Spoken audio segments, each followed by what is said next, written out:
Okay, guys, Bernardo Faria here. I'm super excited. Today we are starting our podcast, BJJ Fanatics podcast. And in the first episode today, I have here with me the great John Danaher, the best-selling instructor at BJJFanatics.com, and my business partner, Michael Zenga. So I'm super excited. And guys, our goal with with our BJJ Fanatics podcast is exactly the same goal we have making all these videos, is to spread as much jiu-jitsu as possible. And many times when you're shooting videos with all the stars and all the athletes, all the instructors, after the shooting, we always say like, I wish we could put all these stories here that we talk during the shooting somewhere, right? So that's one thing that we want to start doing more, like more behind of the scenes videos and this and that. And I think the podcast is going to be a great opportunity to talk more with the stars and let you guys listen all these stories. That's most of the times the nicest part of the shooting. So today I have here John Danaher. And guys, when I was about to make this first episode, I was like, there's so many things to ask to John that I think the podcast would take like 20 hours or 25 hours or so. So I was like, John, why don't we just talk about triangles in this first episode? Because we spent the entire weekend here just shooting triangle videos. This is the fifth part of his Enter the System. And it was so cool to see like how much he knows about triangles, how much details he knows about triangles. And during the shooting, he was telling us some very interesting stories about triangles. So that's what we decided to do. This episode is gonna be all about triangles, and you guys will see how much he knows, how many stories he has about triangles. And John is the type of guy that we want to do like 10 episodes with him. We want to do 20 episodes with him. So we are splitting, we are making this episode all about triangle. And soon we're going to launch the Triangles Enter the System. So I think you guys will enjoy a lot. So first of all, thanks so much, John. My pleasure. It's always fun coming up here to Boston. So much has changed. Last time I came up, it was summertime. We were sweating downstairs doing a workout. Now we're freezing. We're sitting here in the New England winter. Yeah, I agree. And guys, I have here as well Michael Zenga, my business partner, the one like who gave me the idea to start all these projects that we are doing, and also like one of my mentors in life. And super excited to have both of you here. So thank you, John. Just to start, you were telling us like some very interesting story about triangle, about how triangles was invented and which year it was invented. So can you talk a little more about that? It's a strange thing about the history of the sport that people know a lot about the personalities of the sport. You can hear people talking all the time about the history of personalities. This guy did this, that guy, and these guys had a problem with each other. And so the history of jiu-jitsu is dominated by personalities. But there's very little talk about the history of the techniques. And that always surprised me, because the techniques are every bit as interesting as the personalities are. Now, most of the techniques of grappling, whether it be pure wrestling, whether it be judo-based or submission grappling, have a very long history. Okay, we have a considerable amount of evidence to show that wrestling was a very developed sport literally thousands of years ago. We have all kinds of artistic impressions of people engaged in wrestling. We have people engaged in the early sport of mixed martial arts, the Greek pankration. And so there's a tremendous historical record of the techniques of the various combat arts. Okay, and you see all of them from wrestling to early jiu-jitsu in Japan, the various striking arts from all over Asia, ancient Greece, early Europe. There's all kinds of artistic renditions of early European martial arts, which involved considerable amounts of grappling and striking, usually interfaced with bladed weapons and spears and things like this. So there's a tremendous historical record of the various kinds of techniques that combative cultures engineered over the centuries. And it's a tremendously interesting thing to look through these old techniques, and you can absolutely recognize techniques that we practice to this day. You look at the wrestling drawings and renditions of ancient technique, and you'll see what are obviously single legs, high crotches, double legs, front headlocks. You'll see them all there. It's very, very obvious. You will see old drawings from feudal Japan, and you'll see jujigatami. You'll see guillotine strangles from the back. You'll see all of them there, even a heel hook, for God's sakes. You'll see in pancration statues, scenes that could easily be taken from last weekend's UFC. It's all there. Like, these people were doing stuff centuries ago. But when you look through it, there's one thing which is missing, and you don't see it. And that's the triangle. There's no historical evidence for the existence of a triangle. That doesn't mean it didn't happen. It's quite possible that somewhere along the line historical evidence was lost. But to the best of our knowledge, we don't have any historical record of people engaging in strangles with the legs, the triangle strangle, or choke as it's often referred to. That's a fascinating thing, because everything else is there. So there's this one massive omission. In addition, there's no reference to it. Most of what we know about Greek pancration has been lost. The historical record is mostly lost. But what survives, there's reference to leg locks, arm locks, strangleholds, all kinds of things. But there's no reference to anyone strangling people with the legs. You go to all the other cultures, the various wrestling cultures, nothing. No mention of people using their legs to strangle someone, certainly not from bottom position. You even go to the culture that began jiu-jitsu, the Japanese, and you will see pictures, drawings of myriad submission grappling techniques, but you won't see the triangle. And so a question begins to develop. When did the triangle come in? To the best of our knowledge, the current evidence suggests that the triangle first emerged in Japan, probably in the Kosen Judo high schools, shortly before World War I, sometime around 1910 to 1913. That's our best available evidence. It's possible that we're wrong. It's possible that someone did it earlier, but we don't have evidence for it. To the best of our knowledge, the triangle is a very, very recent innovation. It's just over 100 years old, as opposed to single legs, double legs, which are literally thousands of years old. I mean, it could go back to millennia. That's the craziest thing. Now, think about those dates. That's 1913. Now, what was invented before? How many things have been invented before 1913? Humans had powered flight before that. The Wright brothers flew years before that happened. By 1913, guys were flying long distances. They were putting guns on aircraft and shooting each other. Submarines had been worked on. Were operating in the Atlantic Ocean. I mean, we were traveling underwater and we were traveling in the air before we had triangle strangles. What's going on here? The combustion engine, the internal combustion engine was working damn well. We had automobiles. We had we had machine guns that could kill people en masse from 1,000 meters away before we had the ability to strangle with our legs. It's this insane situation where it seems like this historical anomaly. Why did it take humanity so long to figure out how to strangle someone with their legs? To the best of our available knowledge, it seems to have occurred long after many others. You know, we had railroads, for Christ's sakes, before we had the ability to strangle with our legs. How did this occur? It wasn't because of a lack of interest in grappling. You know, people were grappling since the dawn of time, and they were very good at it. They had very well developed systems and complete set of skills of wrestling, grappling, submission grappling, what have you.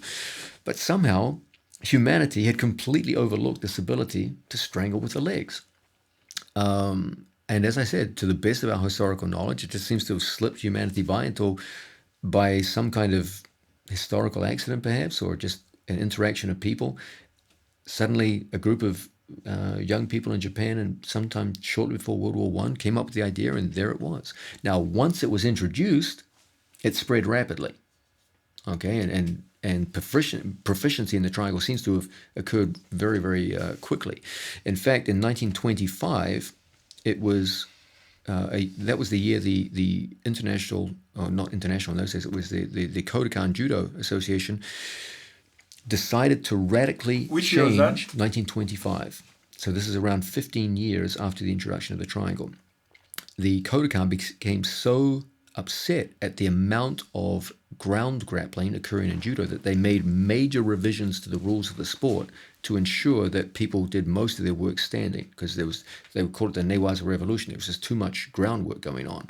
And they changed the rules of judo, and they set a precedent which has been worked on since then. Almost all the changes in judo have been more and more restrictive on groundwork. To force them to play as much standing as possible. Yeah, to make it predominantly a standing sport. I think people naturally tend to gravitate towards groundwork. It's generally easier on the body. It's generally easier to perform the actions. Takes less skill, and there seems to have been a real ground grappling revolution at this time, and the triangle seems to have been a part of that. Now, something very interesting to consider is that Maeda left for overseas before the invention of the triangle. I believe he left in the early 1900s. He originally went to the United States, and then he vacillated between Europe and Brazil as he traveled around. But he left Japan before the triangle seems to have been invented, to the best of our knowledge. So it's quite possible when Maeda went to Brazil to teach, he didn't know what a triangle strangle was. That's crazy just to think of that. Now, that doesn't mean that he didn't find out later. Maeda traveled a lot, and he interacted with a lot of other grapplers. I'm sure some of those have been updated and learned the triangle strangle. So I'm sure in time he did learn it. But it would appear at the time that he was teaching in Brazil, when he first went in, there's a very high likelihood he didn't know what a triangle was. And I'm curious. Maybe there's historians of Brazilian Jiu-Jitsu out there. I hope so. Maybe they could figure out, did he actually transmit the triangle to the early Gracies? Did they have one? To the best of my knowledge, I've never seen a photograph of Elio or any of the other Gracies performing a triangle before the 1970s. I don't recall one. I may be wrong. I'm not saying this is fact. I just don't recall a photo of any pre-1970s triangles performed by any Brazilian Jiu-Jitsu guys. I just don't recall one. That doesn't mean it didn't happen, doesn't mean it didn't exist, but I don't see any evidence for it at this point off the top of my head. I mean, like, this story is very fascinating. And you start thinking more about triangles, right? Like, I say, isn't it crazy to think they're so counterintuitive that no one thought of them, that they thought of internal combustion engines before they thought of triangles. Like, how did that occur in history? It's crazy. So you've got to start asking yourself, what does that mean for us here today? What is it, if it's so damn counterintuitive, and so it took humanity so long to figure it out? What does that mean for us as individuals? Does it mean that the triangle is somehow the most difficult of all logs? That it's one that it occurred as some kind of historical accident? And if it took humanity so long to figure out, is it one that we shouldn't really focus on? It's too complex. John, this story and what you're saying right now, like. How we can think about a triangle leads me to the other story you were telling me about the Royce Gracie one. Oh yeah, that was a good one. So if you can share that one. Yeah. In the 1990s, when I first arrived in New York, I used to work as a bouncer, and I had been told early on by friends about this crazy organization, the UFC, and they had they used to call them Brazilian wrestlers. I don't know why they were Brazilian Jiu-Jitsu, and I saw some of the early ones, and I was incredibly impressed. I think by like everyone, Royce Gracie, the guy was amazing, and he was going out there doing this shocking work. I grew up in the 1970s and 80s, and we were always told, punching and kicking was the soul of martial arts, and the toughest guys were the guys who punched and kicked best. They were the best fighters. And here you had this guy who looked like nothing, just tackling people, holding them down and strangling them, and you couldn't even believe it. Are you kidding me? I never even thought fighting would be like this. And so he was fascinating to me, and like many people of that generation, there was a substantial switch in our mindset where we had to go from one paradigm of martial arts, striking, to another, grappling. And this guy was the man leading the way in those early years.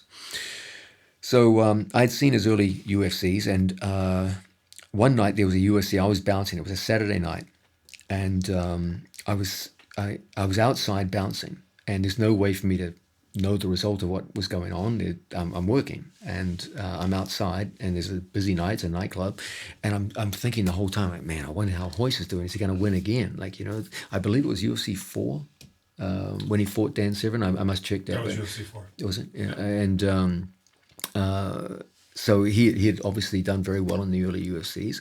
I believe he won the first two. He had to pull out in UFC 3, I think. Yeah. And but he'd won, but he had to pull out. So he was this legend, this icon. And I was sitting there, at work wondering, gee, I wonder how that UFC's going. Is Hoist going to win again? And some friends of mine were also bouncers and martial artists. They were coming into work later than me, and I would ask them, "Hey guys, did you see the UFC? How's Hoist doing?" And they would all tell me, "Man, yeah, not good. He's getting his ass kicked." I left. I had to go to work, but when I saw it, he was getting his ass beat, and I was like, "Oh my God, it's terrible. Hoist getting his ass beat." And another guy came in. I go, "Hey, did you see the result of the fight?" He's, "Yeah, I didn't say to the end. Hoist was getting smashed, crushed. Some big guy in underpants with a mustache was beating the shit out of him." And I was like, "What? A man in underpants with a mustache was beating the shit out of him? He's crazy." That's crazy. So more and more people started coming in. I was asking it, and the ones who had seen it were just like, "Yeah, Hoist got crushed. Wasn't doing anything." And I go, "Well, did he lose?" And I said, I left. He was getting killed, so I just left. Didn't watch the end. And I was like, "Oh man, that's terrible." Then it was a violent night that night at work. There was a lot of fighting back and forth, so I kind of got distracted by it. Finally, at 4:30 in the morning, we're finished for the night, and I come downstairs, and I sit, and I think, man, Hoist got beaten. Like, we were involved in this, and it's like, man, that's sad. Hoist got beaten by some big guy in underpants with a mustache. And a guy I know who's into the UFC was sitting down at the bar, and I go, "Man, what happened to Hoist?" He goes, "Oh, he won." I'm like, "Huh?" Everyone told me he was getting his ass kicked. He goes, no, he was. But then he did this crazy choke thing with his feet. I'm like, with his feet? And they're like, yeah. He just kind of locked the guy up, and he put his feet on his neck, and guy tapped out. He won. And first of all, I was relieved. I was like, oh man, Hoist did win. And then it suddenly dawned on me, these guys thought Hoist was getting his ass kicked because he was on his back. Yeah. And in those days... Especially in those days, yeah, right? That did mean you were getting your ass beat. Yeah. So they didn't understand the difference between the guard position and even the mounted position, or even basic insights like that. They had no understanding. So they thought, oh, he's on his back, he's losing. They didn't realize he was protecting himself just fine. He was playing tactics, etc., etc. And of course, they had no understanding of the triangle. And they just thought he had some crazy thing where his feet went on his neck. And I think for a person who doesn't do jiu-jitsu and who doesn't understand about jiu-jitsu, the triangle is a very weird thing. It's a very weird thing between the guy's leg. Yeah, and it's so weird that no one thought of it for millennia. And that's how weird it is. I remember reading that Severn had never even seen it before. Yeah. Now this is a guy who spent his life grappling. Yeah. And also, he didn't just do wrestling; he did judo too. I think he was a judo black belt. Yeah, it's even more surprising. But It's even more surprising because normally judo players have a pretty good idea of triangles. But it was just incredible that this was widely broadcast and no one knew what was happening. A few weeks later, I saw the video on a VHS. This is way back in the 90s, and you're listening to the broadcast commentators, and they also had no idea what was happening. It was just this unknown thing, and inexplicably, this big giant wrestler was tapping the mat, and you're like, "What the hell happened?" Like, they can't believe it. So there's a sense in which, of all the great moves of the sport, this is the most counterintuitive. This is the one where you look at it, you go, "What is happening?" Like a stranglehold from the back, a rear naked You understand what's going on. Even an armbar, if the person has never done you see the tension in the arm, you see the arm is breaking, you see the pain on their face. You don't have any idea. Like, what is happening here? Yeah. And so it's this incredibly counterintuitive move. It's always had a fascination with me. And of course, some of the most dramatic moments in mixed martial arts history have come from triangles. It's this incredible go behind, you're behind on points or whatever, you come back and it's this Hail Mary win. It's incredible. I mean, look at Anderson Silva versus Chael Sonnen. That was a classic example. He was getting destroyed the entire fight, and then suddenly a triangle comes out of nowhere and the match is his. We shot a video with Chael, and he mentioned that after the match, you passed by him and you gave him a tip about like how to escape the triangle. Yeah, I was there. He was like, how can I not remember that? Like, how can I not know that? So Yeah, I was a little late with that one. I remember, there was the whole thing about would Chris Weidman fight Yeah. Anderson Silva at that time. I was training Chris Weidman, so I was there at that event, and it was just he just didn't have the knowledge. If he'd known a few more things, he would have had one of the greatest wins of UFC history. And it's sad to think in a way that you were so close and yet so far. Just one piece of knowledge, and it would have been different, But it's this the story of the triangle is just so incredible. I wish we had more evidence. Maybe there was a culture that did have it, but we just don't seem to have any evidence suggesting so. There's nothing obvious. There's no reference to it in the literature. It's not, we used to strangle people with legs. There's nothing like that. And then suddenly you've got this emergence in pre-World War I Japan, and then suddenly it's spreading all over the world. We don't. It's hard to tell when it came into Brazilian Jiu-Jitsu. Did it come in earlier? Did it come in late? I mean, I know there's an anecdotal rumor about how a friend of Holz Gracie's read a judo book and saw it, and then he applied it on Holz, and then in the 1970s. But this is anecdotal. There's no hard evidence for this. But I'm not aware of any photos pre-1970 that show Jiu-Jitsu players in Brazil using triangles. I've never seen one. But John, while you talk about all of this, it's coming to my mind here, like you are very well known about having a lifestyle that you wake up, you go to school, you teach like 6 a.m., 7 a.m., I don't know what time is that, and you spend all your day or teaching or training or watching YouTube videos and that. So how do you research all this evidence that you're talking about? It's through videos, it's reading articles, books? The best one I find are articles. A big part of it came when I was asked by Henzo to write a book for him, which involved a history section. And this was... I remember that book. Yeah, this is around the early 2000s. And I became fascinated by some of the original source material for the history of grappling, especially the migration of Japanese martial arts, in particular judo and jiu-jitsu, to Europe, North America, and South America.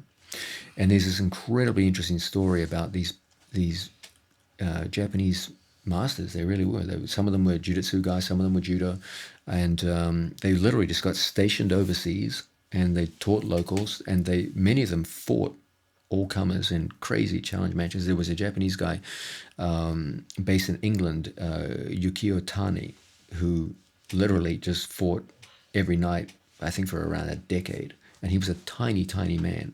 And he fought with no rules. The only condition was he had to wear a gi. He would take a jacket with him, go into local bars, and just say, put on the gi, and you can fight me. You can do whatever you want. That's awesome. And he just crushed Where everybody. was that, Japan? No, this was in England. In England. And he was Japanese, but he went to England. And he, in fact, became extremely wealthy and extremely well-known. He took so many challenge matches for money on a nightly basis that he became quite financially secure and eked out a great living for himself, opened up his own school, and was one of the seminal figures in the development of grappling in England. Of course, Maeda is mostly known for his impact on the Gracies, but of course the first country he came to was the United States. He performed on the White House lawn in front of the President of the United States. Was that Teddy Roosevelt? Yes, that's correct, yes. And Roosevelt himself, I believe, was given honorary black belt by Kodokan Judo. And so in Europe, France had a bunch of people that went over. So these remarkable people just went to foreign countries and set up judo around the world, and many of them had to show that judo worked. They went out and they fought. Maeda was one of the greatest. He fought professionally throughout South America and Europe. I believe he fought professionally in North America too, actually. And he was a world traveler and obviously a fine martial artist. And somewhere along the line, he had his deepest historical impact was whatever interaction he had with the Gracies. I got it. Oh, John, and I see that triangle is one of the main parts of your system, right? And I see even on your students. So, for example, if I'm not wrong, Gordon hit the triangle on Josh Barnett, right? Yes, that's correct. Yeah, and I think Nick Ryan has a very good triangle too, right? Both of the Ryan brothers are just absolute phenoms with the triangle strangle. They're both absolutely outstanding. There's certain things that I won't let my students fail to excel at. You just got to be good at them, and triangle is one of them. Okay, Oh, yeah. to me, the triangle is it's like close to the soul of jiu-jitsu. For me, the soul of jiu-jitsu is the use of your legs to wrestle against your opponent's upper body. That's one of the distinguishing characteristics of good jiu-jitsu. If I wrestle my upper body versus your upper body, it's just a battle of strength. Okay, the stronger man wins. But if I can use my legs to fight your upper body, that's when weaker people start beating stronger people. That makes sense. And the triangle is the quintessential example of this. Okay, it's my legs versus your head and one arm. Okay, and I've got a good chance of winning that battle. Do you feel the triangle is the strongest choke? That's a great question. When you talk about the strongest strangle, there's two ways you can read this. It's like saying who lands or what's the heaviest punch. Okay, most people measure a punch as the punch leaves towards the target. What is the kinetic energy it generates? But that's not what's important. What's important is the kinetic energy upon impact. So, for example, I can throw a very, very strong punch, but if it hits my opponent's defensive arm, it doesn't actually transmit through to the target as it was intended. Mm-hmm. So the amount of energy delivered to the target can be quite low, even though the punch itself generated tremendous momentum. Then you can get another guy who throws a rather mild punch in terms of its momentum, but it lands precisely on the point of the target at the point when your opponent doesn't see it, and it'll knock him out immediately because the actual transfer of energy is efficient. Strangleholds are exactly the same. I can apply tremendous power with my legs, but if my alignment isn't correct, it'll be a weak stranglehold.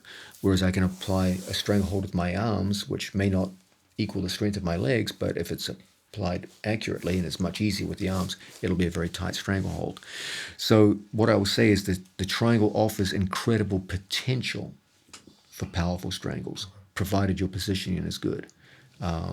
So yes, it offers the most potential, but in actuality, it's because alignment is always a problem in a live competitive situation.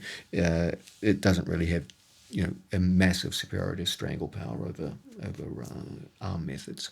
I think this is our fifth video series we shot today. Yes. And one of the things that I've noticed so much about your grappling is how much you use the legs to augment the arms. You certainly did with the Kimura system, with the back system, and it's almost like you're looking for unfair fights. Yes. The if there's one thing which distinguishes excellence in jiu-jitsu, is that you do all of your grappling with a preponderance of legs.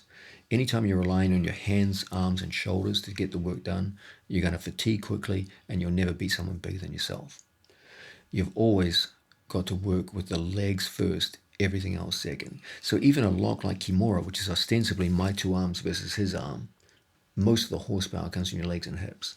And so you've always got to think, where are my legs and hips working? How am I maximizing the use of my legs and hips in any given move? I believe this is true across all combat sports. In jiu-jitsu, it's a little more direct, however, because you actually get from guard position, for example, to physically use your legs to latch onto people and move them with your legs. But you'll notice that as much as possible, what I coach is the idea of using all four of your limbs at the same time, with a particularly heavy emphasis on the use of the legs to initiate contact. Yeah, and John, when you were talking about like how when you know how to use your legs really well, that's when the small guy can beat the big guy. One question that we receive a lot, and we actually received it just today on our Facebook from Jay Page, is like on tips about who has shorter legs to lock the triangle and who has like a bigger upper body or it's a very heavy opponent and that. And I saw in the system today that you talk a lot about that, that the triangle is for everyone. It's not only for who has very long legs, because everybody talks about like, oh, this guy has a very long leg, so triangle is going to be great for him. But you also see like guys with shorter legs doing very well, right? Yes. And this was a big part of it. So can you talk a little bit about how do you... That was Jay who asked that question? Yeah. Jay, that's a question I get asked almost every day. It's a perfectly natural question, and one which deserves a response in some depth. First, let's set limits on the answer. When you think of the ideal body type to lock a triangle, if I could design a human being to be a master of the triangle strangle. The lower body would be one of long, thin, and yet very strong legs. Okay? I know many of you, when you hear my response, will say, long, thin, strong legs. That's the opposite of me. I've got short, thick legs. Okay? That's the ideal. That doesn't exclude you from excellence in the use of the triangle stranglehold. It just represents an ideal. Every body type has a set of moves towards which it naturally gravitates. But the historical record is full of great athletes who defied people's expectations based on their body type as to what they would be good at.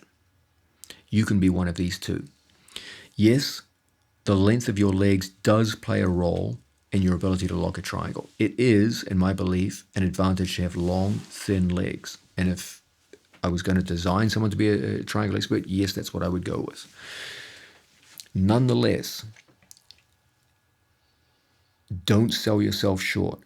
There are going to be a large number of instances where you will be able to go far beyond what you thought you were capable of with your physique and get through to a triangle win. I assure you of this.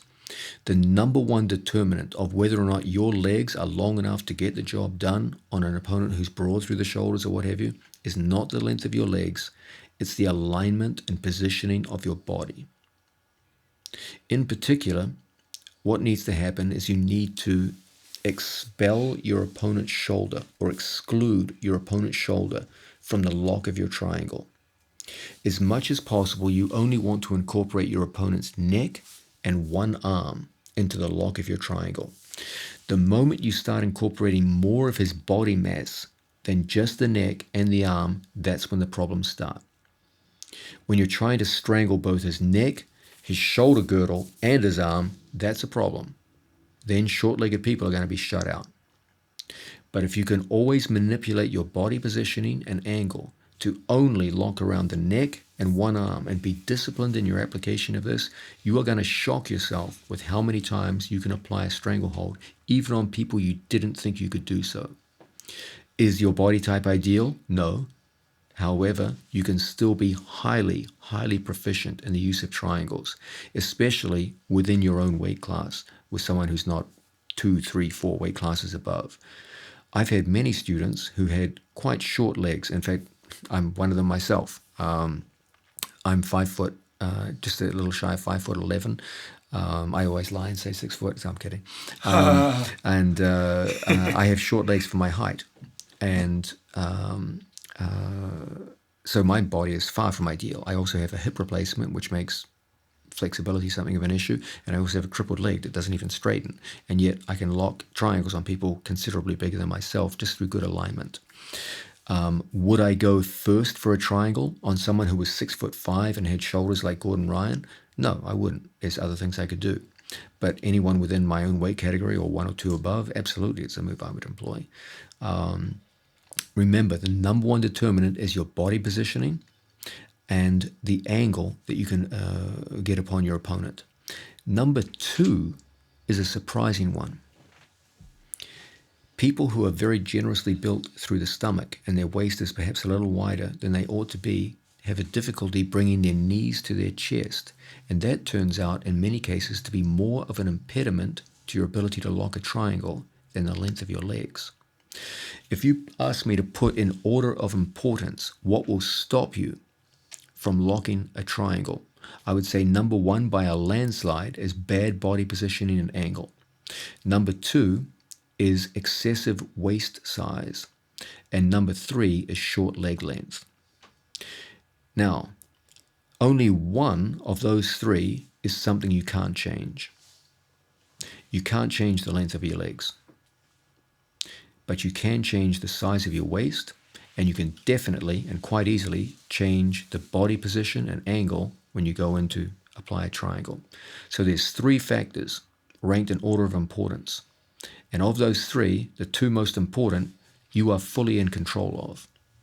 And the 3rd that you don't control is the least important. So keep that in mind. Yes, leg length does play a role, but not nearly as much as most people would have you believe. Okay? Work a lot on the study of angle and positioning and keep your waistline under control, and you'll find you can triangle a lot of people that you previously thought were impossible.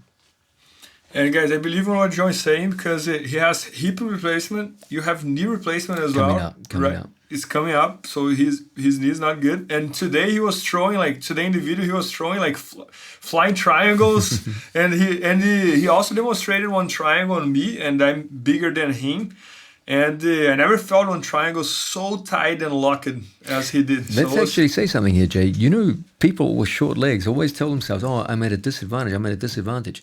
You actually have an advantage that very few people talk about. When you do lock a triangle, it's much tighter than the tall guys. Okay, the tall guy has the advantage on the initial lock of the triangle, but he can often have a disadvantage insofar as there's a wider circumference within his triangle for his opponent to feel less effective as strangulation. Short-legged people have a harder time getting the initial catch of the triangle, but once they lock it, it's like a goddamn tourniquet around the neck, and they'll strangle people very, very efficiently. The world is full of short people who had a formidable triangle. One of my mentors was Matt Serra. Now, he has very short legs, and he had a formidable triangle because of good body positioning. Nicky Ryan is not a tall athlete. He's got one of the best triangles I ever saw. A good friend of mine and an even better friend of yours is Marcelo Garcia. Now, Marcelo has a really good triangle. Has a damn good triangle. He never got any glory for his triangle. I think only once in ADCC finals he hit it. So no one ever talks about Marcelo's triangle. Marcelo has a damn good triangle. Yeah, I know. And I always say that what impressed me the most about Marcelo is that, for example, you see, for example, in my case, I'm good with half guard, I'm good with over underpass. Marcelo is the type of guy that there are like 20 things that he's really good. It's like X guard, one leg X guard. Unfortunately, people they think he's good at like 3 or 4. They think, he rear naked strangle, arm drag, and he has like 15 topics or much 20 more topics. And triangle is one of them. That's true. People don't talk so much about his triangle. Yeah, it's really tight. When he closes the triangle, he can do anything. Yeah, another student of mine who was very proficient in a triangle and his body type wouldn't suggest it was Eddie Cummings. He had a great triangle. He never got a chance to show it in competition because he was always heavy on the legs, and that's where most of his victories came from. Short guys, short legs, great triangle. Nicky Ryan, another one. Marcelo Garcia, another. Matt Serra. So we're pulling up names of guys. You look at their body and you're like, how is this guy locking triangles? Okay? All of them had short, chunky legs. And yet all of them had formidable triangles. It has to do much more with your body positioning than it has to do with your leg length. Yes, I'm not going to lie to you. I'm not going to tell you fictions to make you happy, but leg length does play a role, but it's third in line as to what's most important. And the two things that are ahead of it in the line are things you directly influence yourself. The one thing you can't change, your leg length, is the third in the of the factors involved, and in my opinion, the least important. Now, John, a lot of our listeners are going to want to get better at the triangle. Were there any drills that you had your guys who got really good at it do, or any focus that you a drill which helped me a lot in my early development is I would often have someone start on my closed guard and just post their hands on my biceps. And I would shift side to side and lock triangles without the use of my hands, so that I had to learn dexterity and coordination with my legs alone. I wouldn't let my hands assist me. And I often have my students work drills where they're not allowed to use their arms. And learning to rely on your legs is just such an important thing for your development in the sport. Bernardo, I've often said this. I put a tremendous importance on triangle training, not just as a wonderful submission hold. It's an incredible submission hold, but also for development of athletes. When I teach beginners, one of the first things I make them work on is triangles. Remember, my impression of jiu-jitsu is that it's ultimately jiu-jitsu is a battle of my legs versus my opponent's upper body. That's everything we try to do. The triangle is the quintessential example of this. It's a very direct expression of my legs fighting a limited part of my opponent's upper body. So the better students get at triangles earlier, overall, their trust in their legs and their willingness to engage opponents with their legs first and everything else second increases.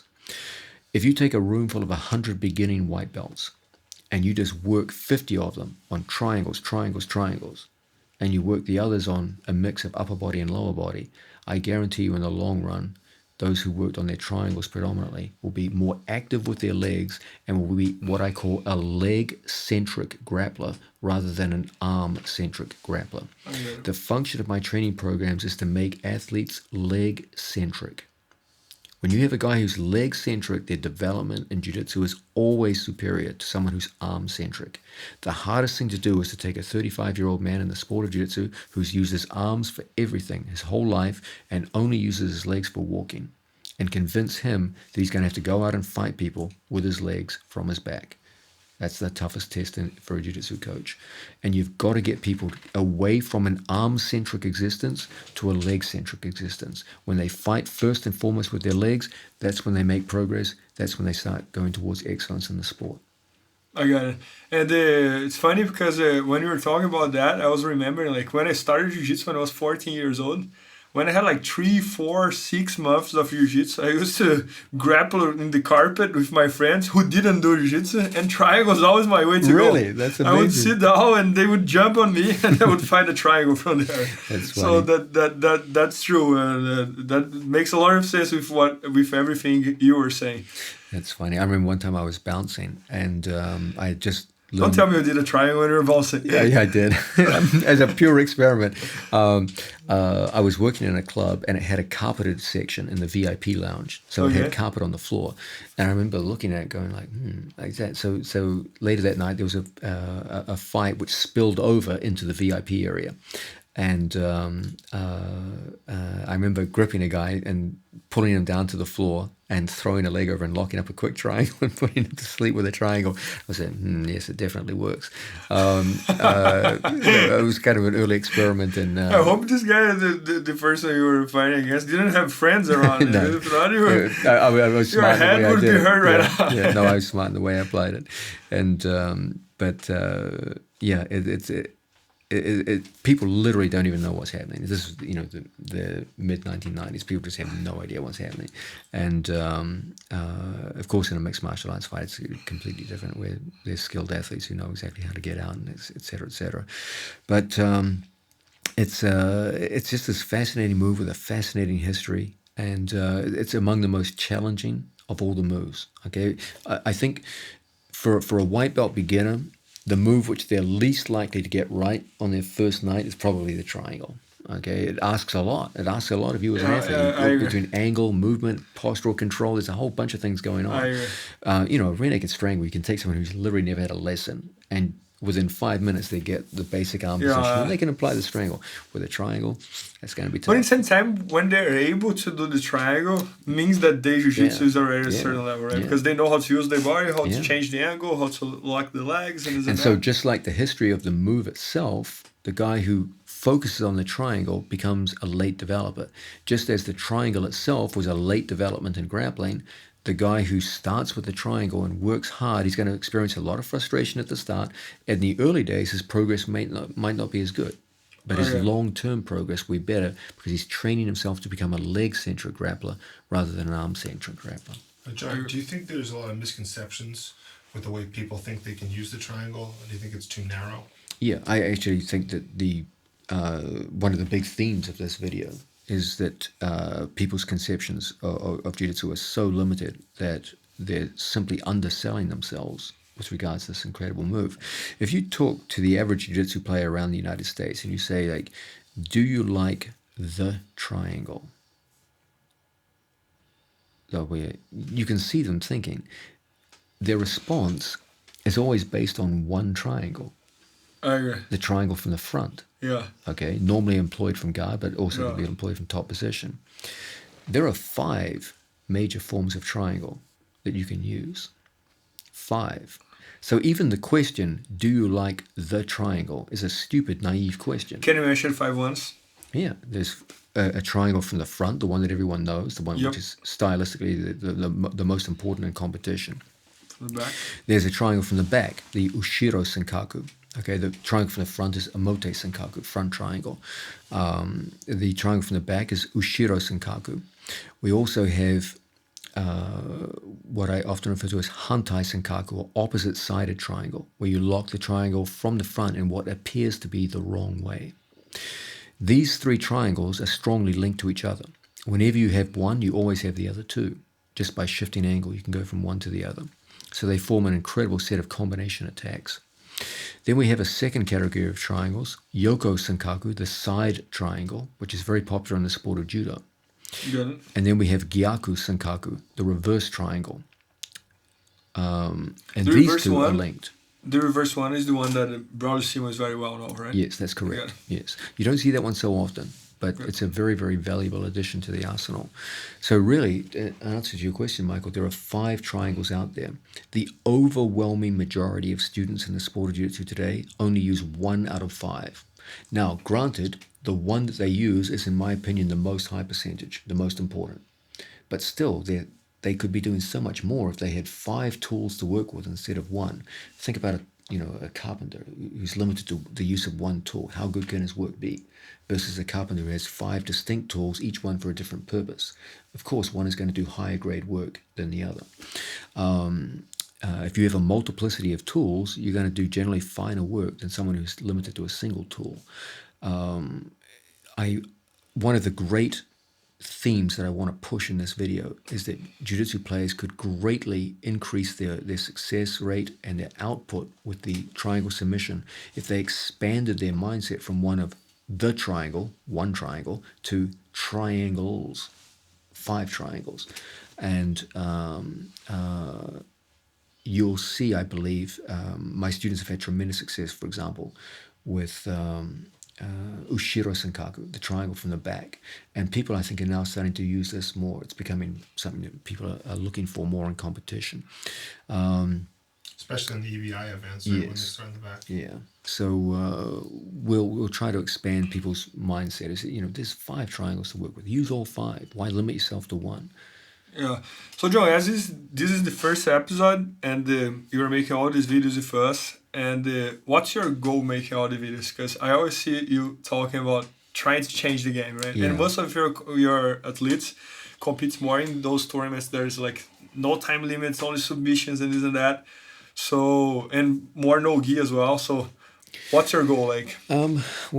I think it's fair to say that anyone who's done jiu-jitsu for past blue belt has an undying love of the sport, and those who have stayed on beyond that have the sport literally colors the way you think about the world. We all get deeply involved in it. I've never met anyone that didn't stay in the sport for more than a few years who wasn't completely in love with the sport. It's one of the great activities of life. And one of my, I've made a life of many foolish decisions, but one great decision I made was to stay in jiu-jitsu. I love it. So we're all passionate about it. But I also believe it's an unfinished product. I agree. And my highest ambition is to leave jiu-jitsu better than when I found it. That's my dream. And you're doing it. I hope to. And I believe there have been many incredible innovations in the sport of jiu-jitsu in terms of technique. Even in the time that I've done jiu-jitsu, just over 20 years, the sport has changed massively. I'm proud to say that I've had some influence on the evolution of jiu-jitsu technique. That's one of the things I'm most proud about in the course of my life. But one thing that's never really evolved is training methods. The techniques of jiu-jitsu change every year. And I have seen a lot of people asking about that. But the training methods of jiu-jitsu are the same as they were 20, 30, 40, 50 years ago. All the innovation in jiu-jitsu occurs at the level of technique. None of it occurs at the level of training methodologies. Yeah. My big ambition in the sport is to change the way people train. That's my ambition. And today on Facebook, there was at least 5 or 10 people who asked that. Asking about the training method, asking about how he makes the training for his athletes. Can you talk a little short about that? Like how do your students train? Like what different do you do that nobody is doing? Yeah, like, I would. Or if you want to keep that as a secret, Yeah. I understand. No. It's not a question. If I was about secrets, I never would have done videos. I got it. Simple as that. I got Okay. I'm not a believer in the idea of hoarding secrets. I do believe that some degree of tactical advantage can be gained by having knowledge that other people don't have. But in an age of videotape where the minute you exhibit a technique, 1,000 eyes can watch it and break it down. I mean, how secret can you really keep things? Yeah, anyway? So the whole idea is kind of silly. But what I will say is that's a huge topic, and I can't do it justice in time here. I would absolutely love to sit down with you sometime and only talk about that. And that was exactly about the idea for this episode. I was like, man, there's so many questions. Yeah. I would love to discuss that with you. I'd even like to do a video with you. I'm not sure. Would people be interested in that? Is that something? I think they would be super. Because most people, I think, are interested in technique. No, but we can make one episode all about this. Your training method for our athletes, and I think. See what people say. If people are interested, I'd love to do a video. There are so many questions. I posted on Facebook like, guys, I might make a podcast with John, please. There are so many comments about all type of topics that I was like, this episode's gonna take 25 hours, not even 24. So I was like, I gotta choose one topic, and we spent all this weekend filming the triangles enter the system. Did anyone so I was like, I think we already have the topic. Was that? Did anyone ask about fashion? There were a few questions. there were about Rashiger, yeah. No, but Joe, that's awesome. And this is the first episode of our podcast, BJJ Fanatics Podcast. And the reason we picked this name for our website is because me and Michael, we consider ourselves like crazy fanatics about jiu-jitsu. They are, by the way. So I think we couldn't start the podcast with someone that's more fanatic than you. So here we are. And everybody... another day I listened one quote, for example, that's like, everybody sleeps 8 hours, work 8 hours, and then what you do with the 8 hours left is what's going to define you. And every time I hear someone talking about you, I don't even know if you sleep actually. I think it's 24 hours of jiu-jitsu. I won't sleep tonight because what is it now? Is it like... I think it's 8 p.m. or 9. 8 p.m. My train home to Boston is 9:30, so I'll get back in New York around 2, and then I wake up around 6 to go and teach. So I won't get any sleep then. But believe it or not, I actually do love sleep. If I wasn't woken up for my work, my natural instinct is actually to sleep through. I love to sleep in. I would sleep until midday if I could. But I have a bunch of maniacal students who have high ambitions, and I better get down there and get off my lazy butt. But I actually do enjoy sleep. And guys, John came here yesterday to shoot the triangle enter the system. He got here, if I'm not wrong, 2 or 3 p.m. Started shooting at 3. We stopped at 10:30 or 11 because the restaurant closed, right? And then we started today at 9 and we stopped at 7. So look how many hours he put in. I ended up getting to bed last night about 4 a.m. Yeah, so because we were up last night just talking about the video and this and that. And today I was talking about that. I was like, I'm always taking the security camera that I have here in the room and just show like when we started and when we are finishing and how it didn't stop. It's one detail after the other detail after the other technique after the other technique. One thing worth mentioning, he didn't eat. And he hasn't eaten yet today. Exactly. So guys, John only eats once a day. He only eats on dinner. So and he doesn't. Yeah. So it's a different person. I gotta say like that. We ate last night. It was a very fine meal, so we don't need to eat again for another 24 hours. The last time John was here, we didn't get back until we ended up. You taught a class in New York. You got up at 6 a.m. or you taught a 6 a.m. class. You got all the way done with your day. You took a train from New York to Boston. We filmed from like 8 at night till we didn't even end up going to the hotel we got.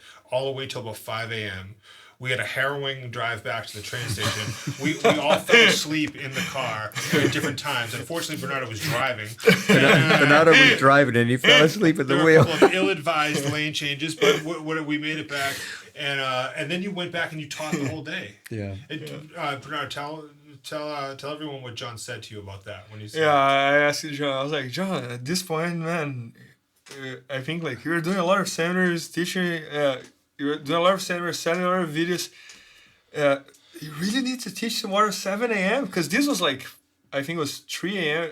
I know that you would get there like very, very close to the class. You really need to teach 7 a.m. And then John was like, Bernardo, I have some very, very dedicated students that I gotta be there for them. This was not that day that that was 5 a.m. This was on another day that I was taking to the train station 10 p.m. You would get in New York, I think 2:30 or 3, and your class was 7. Yeah. So it was same as tonight. Was the other trip. Yeah. Same as tonight, exactly as like tonight. And you'll be at class tomorrow morning. Yeah. And then I was like, yeah, man, he puts the work. He's a BJJ fanatic. Yeah, but my students are remarkable. They give so much, and I would think very poorly of myself if I didn't try to match them. They give so much to me. How could I not give back? As you know, I mean, think about how much traveling they do just to come into the city every day and work out. And these kids take the risks. You know, they go out and they're fighting in mixed martial arts and in grappling. They're getting up in front of a big audience and in a sport where everyone's trying to strangle you and break your arms and legs. And, you know, they give so much. And as I said, I'd be a very poor human being if I didn't step up and try and do the same for them. I think that's a consistent theme you always talk about when we're here shooting, and it's always consistently talking about how much your students inspire you. It's really really cool to hear. Yeah, no, they're remarkable people with a remarkable story, and all of them were brilliant in their own way. From the first student I was known for was George St. Pierre, and he was just an incredible human being, one of the finest human beings I ever met. And all of them, all the way through to now young Nicky Ryan, all these kids, they're just so gifted, so Joe, hardworking. I swear to God, that's the last story. So can you tell, like, in 2 minutes, how was GSP life before he became GSP? Oh, it was crazy. How hard he worked just to get to you. Yeah, like people have no idea. And this is before anyone really knew who you were, right? Yeah. Outside of, I mean, you weren't really famous. No, not at all. I was just some random jiu-jitsu instructor in the Marcelo Garcia Academy. And people have a tendency to see a famous person and think that the fame was just always there. And that they're completely unaware of the path that took that person to fame. And sometimes that path is a damn tough one. And for George St. Pierre, it certainly was. First off, he essentially had no one to train with. He's in Montreal. There was no TriStar gym in those days. The TriStar didn't even exist. And the sport itself was in its infancy in the United States. It was like 10 times worse in Canada. And not just Canada, but French-speaking Canada, where just a complete lack of MMA coaches. So George he was working as a garbage man at the time.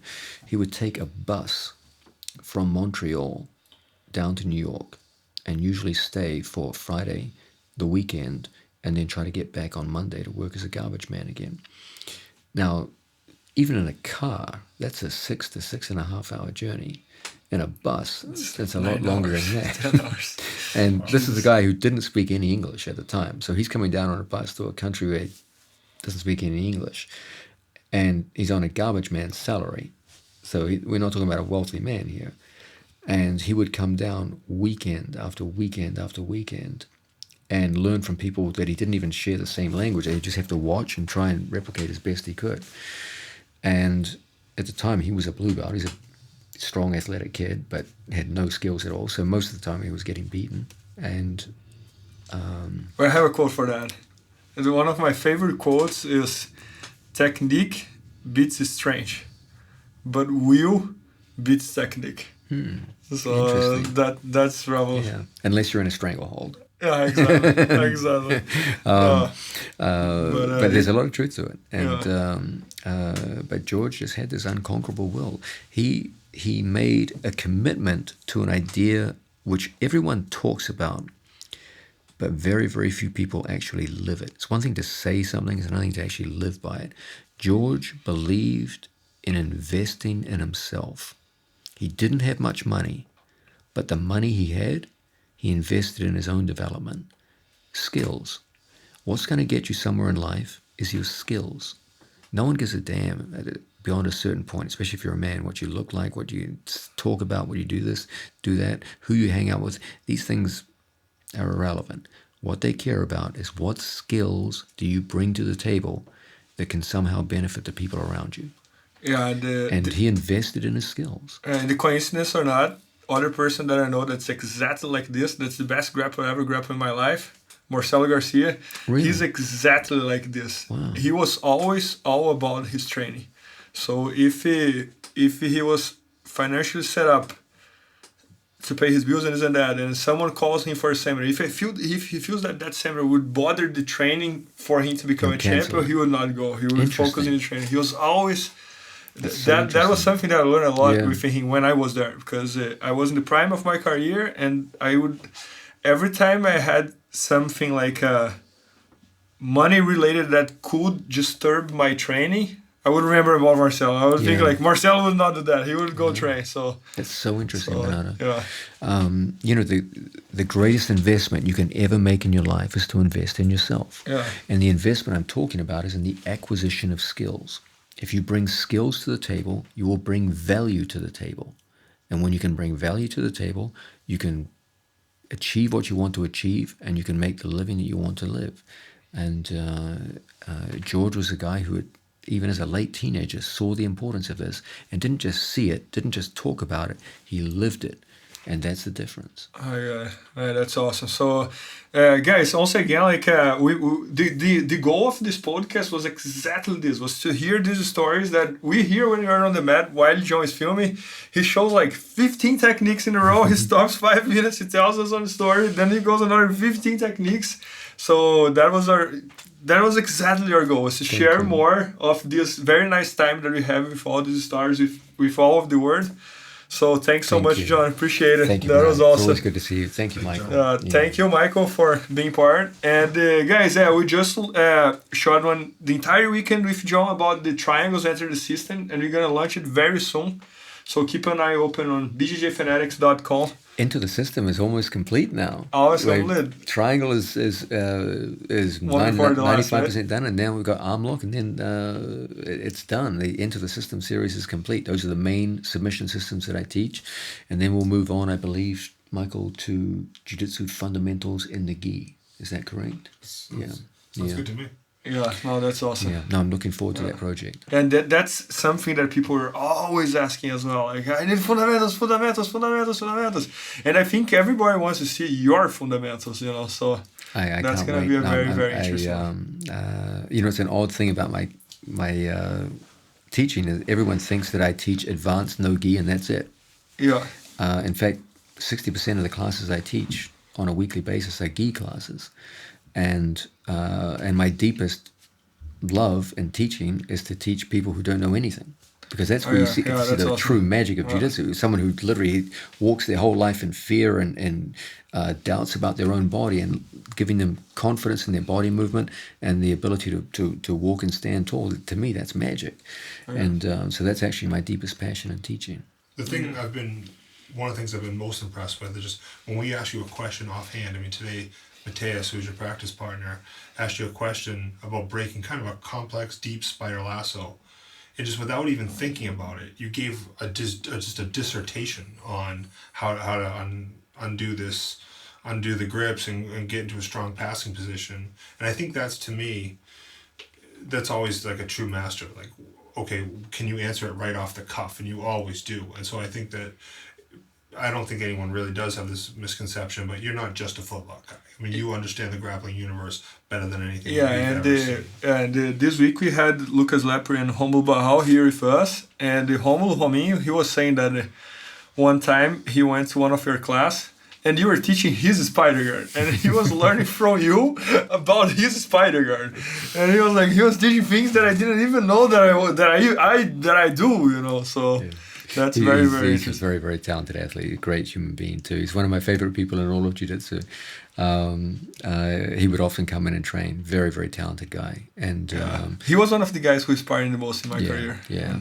Yeah, he was a very, very impressive jiu-jitsu. Had a beautiful We loved spot having him. He's terrific. Yeah. And He's just a good human being. and I was telling him that the everyday porrada could not be built by any other person. It's so Only true. him. Yeah. He is exactly that is the.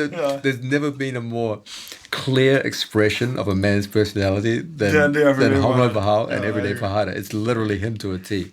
Yeah, but guys, I gotta be honest here. We gotta go because we gotta take John to the train station because tomorrow he has to teach 7 a.m. and if not, he's gonna choke me here. So I'm very excited about the podcast, and I hope all you guys enjoyed. And also, again, thanks so much, John. My pleasure. Thanks so much. It's always good seeing you guys. Always, Michael. Thank you.